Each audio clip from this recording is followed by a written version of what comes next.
Hi everyone, I'm Liz Kohler Brown. I'm an artist, designer, and teacher, and today I want to show you how to combine layered color and texture to add depth and visual interest to your illustrations. We'll look at how to create overall textures, how to use texture to create highlights and shading, and how to use single and multicolored texture to bring out warm and cool tones in your illustrations. When you watch this class, you'll get all of the texture brushes I created that will help you add beautiful, varied texture to your work.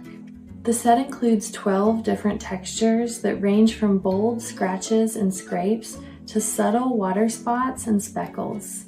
In the class, we'll look at a lot of different ways to layer texture on illustrations so you can find a texture process that works for your personal style. I'll also share loads of ideas for illustration topics and reference images with you, so you don't have to start from scratch. First, we'll create a simple fruit illustration and look at how to use texture to add highlights and shadow to shapes. I'll show you a set of vintage fruit illustrations that you can use as inspiration for your drawings. Next, we'll use a multicolored texture process to bring out warm and cool tones in your illustrations. We'll look at ways to use colored textures to take a flat illustration and give it beautiful highlights, shadows, and variation. Next, we'll combine all of the texture processes we covered in the class to create a multi-layered illustration.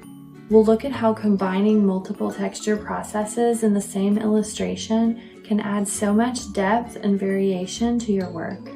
Throughout this class, you'll see how simple flat shapes can easily be turned into varied illustrations with depth and contrast with just a few swipes of a texture brush. You can use the illustrations you create in this class for posting on social media, adding to your portfolio, or using on print-on-demand sites like Redbubble and Society6.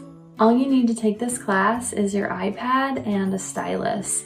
I'll be using the Apple Pencil, but you could use any stylus or even your finger. So let's get started.